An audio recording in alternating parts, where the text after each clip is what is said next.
தீ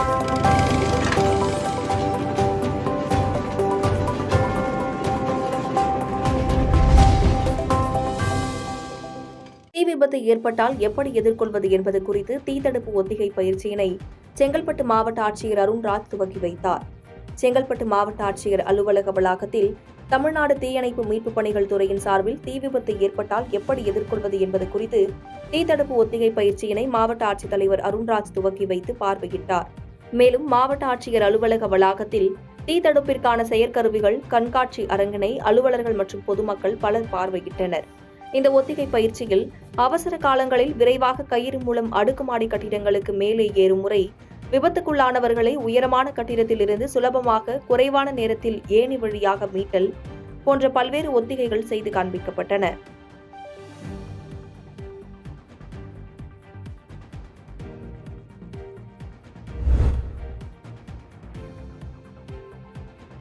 ராசிபுரம் அருகே கிணற்றுக்குள் சிக்கிய நரி 1 மணி நேர போராட்டத்திற்கு பிறகு மீட்கப்பட்டது. நாமக்கல் மாவட்டம் ராசிபுரம் அடுத்த தேங்கல்பாளையம் கரடியானூர் பகுதியைச் சேர்ந்த சபரிநாதன் என்பவருடைய 65 அடி ஆழ கிணற்றுக்குள் நரி விழுந்துள்ளதாக வனத்துறைக்கு தகவல் கிடைத்தது. இதையடுத்து சம்பவ இடத்திற்கு விரைந்து வந்த தீயணைப்புத் துறையினர் மற்றும் வனத்துறையினர் நரியை மீட்க 1 மணி நேரமாக போராடினர். பின்னர் 1 மணி நேர போராட்டத்திற்கு பிறகு நரியை கிணற்றில் இருந்து பிடித்த வனத்துறையினர் நரியை வனக்காட்டிற்குள் விட்டனர்.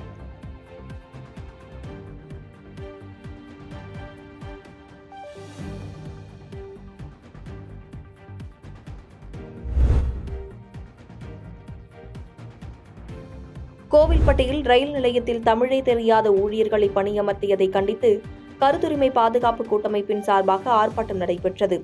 தூத்துக்குடி மாவட்டம் கோவில்பட்டியில் ரயில்வே நிர்வாகத்தை கண்டித்து ரயில்வே நிலைய வளாகத்திற்குள் அமைந்துள்ள ரயில்வே உதவி ஆய்வாளர் அலுவலகம் முன்பு கருத்துரிமை பாதுகாப்பு கூட்டமைப்பின் சார்பாக ஆர்ப்பாட்டம் நடைபெற்றது. ஆர்ப்பாட்டத்தில் கொரோனா காலத்தில் நிறுத்தப்பட்ட மூத்த குடிமக்களுக்கான பயணச்சீட்டு சலுகைகளை மீண்டும் வழங்கிட வலியுறுத்தியும், வ.உ. சிதம்பரனார் மற்றும் பாரதி உலவிய மண்ணான கோவில்பட்டியில் ரயில் நிலையத்தில் கூடுதலான தமிழர்களை பணியமர்த்த வலியுறுத்தியும் முழக்கங்களை எழுப்பி ஆர்ப்பாட்டம் நடத்தினர்.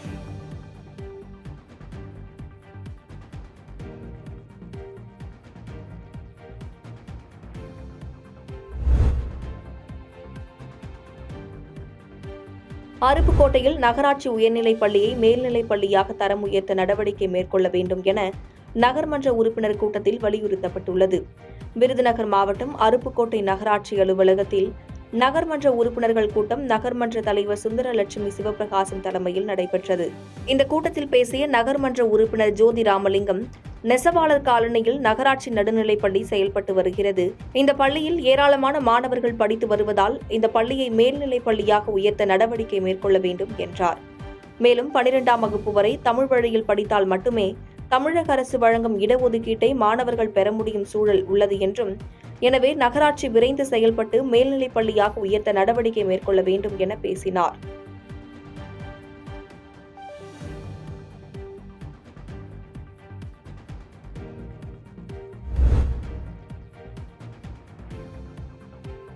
கச்சிராயபாளையம் பகுதியில் இறங்கிய 30 ஆயுதப்படை காவல்துறையினர் தீவிர சாராய சோதனையில் ஈடுபட உள்ளனர். கள்ளக்குறிச்சி மாவட்டம் கருணாபுரத்தில் கள்ளச்சாராயம் அருந்தி 64 பேர் இதுவரை உயிரிழந்துள்ள நிலையில் கள்ளச்சாராயத்தை கட்டுப்படுத்த மாவட்ட காவல்துறை தீவிர முயற்சி செய்து வருகிறது.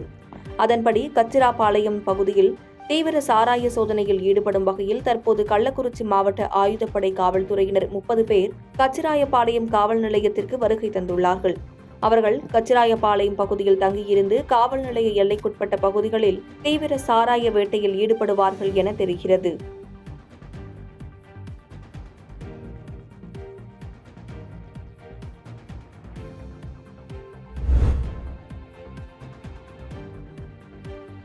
மதுரை திருப்பரங்குன்றம் ஒன்றிய அலுவலகத்தில் வட்டார வளர்ச்சி அலுவலர் அறையின் முன்பு வாயில் கருப்பு துணி கட்டி ஒன்றிய கவுன்சிலர் தர்ணாவில் ஈடுபட்டதால் பரபரப்பு ஏற்பட்டது. மதுரை மாவட்டம் விரகனூர் ஊராட்சி பகுதியில் கிராம சபை கூட்டம் நடைபெற்றது. இதில் கலந்து கொண்ட விரகனூர் அதிமுக ஒன்றிய கவுன்சிலர் பார்த்திபராஜன், காவேரி கூட்டு குடிநீர், சாலை வசதி, சாக்கடை வசதி போன்ற முக்கிய பிரச்சினைகள் குறித்து பலமுறை வட்டார வளர்ச்சி அலுவலரிடம் கோரிக்கை வைத்தும் எந்தவித நடவடிக்கையும் மேற்கொள்ளவில்லை என கூறி நேரடியாக புகார் செய்து பகுதிகளை ஆய்வு செய்ய அழைத்துள்ளார். அதற்கு பதிலளிக்காத வட்டார வளர்ச்சி அலுவலர் ஆட்சியர் அலுவலகத்திற்கு செல்வதாக கூறிவிட்டு சென்றுள்ளார். இதனால் பார்த்திபன் திருப்பரங்குன்றம் ஊராட்சி ஒன்றிய அலுவலகத்திற்கு வந்து வட்டார வளர்ச்சி அலுவலர் அறையின் வாசலில் அமர்ந்து கருப்பு துணியை வாயில் கட்டி தர்ணாவில் ஈடுபட்டார். பின்னர் பேச்சுவார்த்தை நடத்தி வட்டார வளர்ச்சி அலுவலர் உறுதியளித்ததன் பேரில் அங்கிருந்து சென்றார். இதனால் அங்கு சிறிது நேரம் பரபரப்பு ஏற்பட்டது.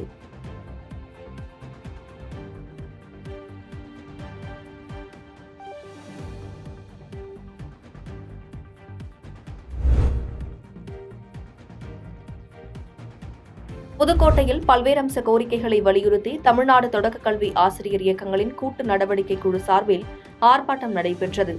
90% ஆசிரியர்களை பாதிக்கின்ற பதவி உயர்வை பறிக்கின்ற அரசாணையின் 243 ரத்து செய்ய வேண்டும் எனவும், இடைநிலை ஆசிரியர்களுக்கு மத்திய அரசுக்கு இணையான ஊதியம் வழங்க வேண்டும், புதிய பென்ஷன் திட்டத்தை ரத்து செய்து பழைய பென்ஷன் திட்டத்தை அமல்படுத்த வேண்டும் உள்ளிட்ட பல்வேறு கோரிக்கைகளை வலியுறுத்தி புதுக்கோட்டை மாவட்ட முதன்மை கல்வி அலுவலகம் முன்பு தமிழ்நாடு தொடக்க கல்வி ஆசிரியர் இயக்கங்களின் கூட்டு நடவடிக்கை குழு சார்பில் ஆர்ப்பாட்டம் நடைபெற்றது. இதில் 100க்கும் மேற்பட்டோர் கலந்து கொண்டு கோரிக்கை முழக்கங்களை எழுப்பினர்.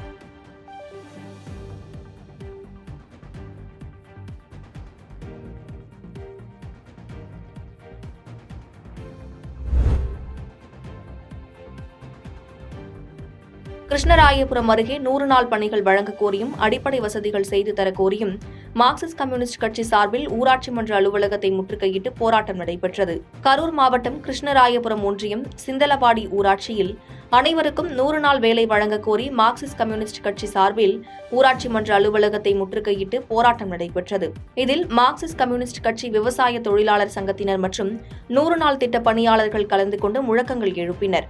பின்னர் போராட்டக்காரர்களிடம் கிருஷ்ணராயபுரம் பிடிஓ பாலச்சந்தர் மற்றும் லாலாப்பேட்டை காவல் ஆய்வாளர் ஸ்ரீதர் ஆகியோர் பேச்சுவார்த்தை நடத்தினர். இதில் கோரிக்கைகளுக்கு உடனடி நடவடிக்கை எடுக்கப்படும் என தெரிவித்ததன் பெயரில் போராட்டத்தை கைவிட்டு கலைந்து சென்றனர்.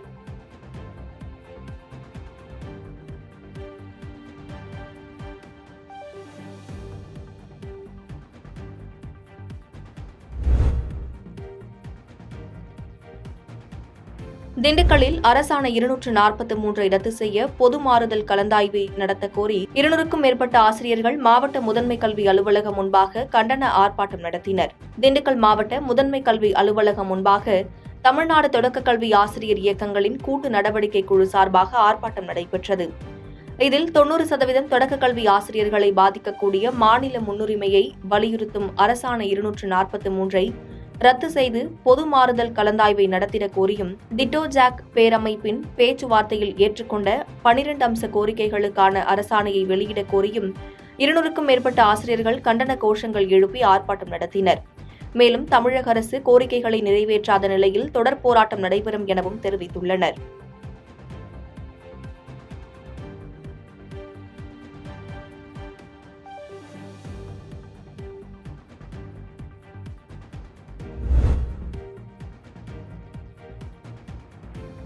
தருமபுரி மாவட்டம் பெண்ணாகரம் பேரூராட்சி கூட்டத்தை புறக்கணித்து தர்ணா போராட்டத்தில் ஈடுபட்ட கவுன்சிலரால் பரபரப்பு ஏற்பட்டது. பெண்ணாகரம் பேரூராட்சியில் மாதாந்திர கூட்டம் பேரூராட்சி கூட்ட அரங்கில் நடைபெற்றது. இந்த கூட்டத்திற்கு பேரூராட்சி தலைவர் வீரமணி தலைமை தாங்கினார். இந்த கூட்டத்தில் 10வது வார்டு கவுன்சிலர் ரேவதி லட்சுமணன் கலந்து கொண்டு தனது வார்டில் எந்த அடிப்படை வசதியும் செய்து தரவில்லை எனவும், இதுகுறித்து பலமுறை பேரூராட்சி தலைவர் மற்றும் நிர்வாகத்திடம் முறையிட்டும் பழங்குடி வகுப்பை சார்ந்தவர் என்ற காரணத்தினால் தன்னையும் தனது வார்டையும் புறக்கணிப்பதாக குற்றம் சாட்டினார். மேலும் இதனைத் தொடர்ந்து பேரூராட்சி அலுவலகம் முன்பு தர்ணா போராட்டத்தில் ஈடுபட்டதால் பரபரப்பு ஏற்பட்டது.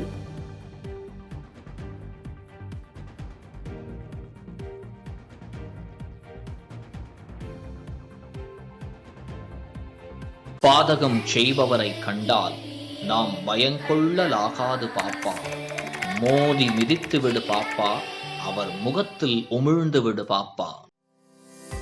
அண்மை செய்திகளை உடனுக்குடன் தெரிந்து கொள்ள இணைந்திருங்கள் இயம்நாடு தொலைக்காட்சியுடன்.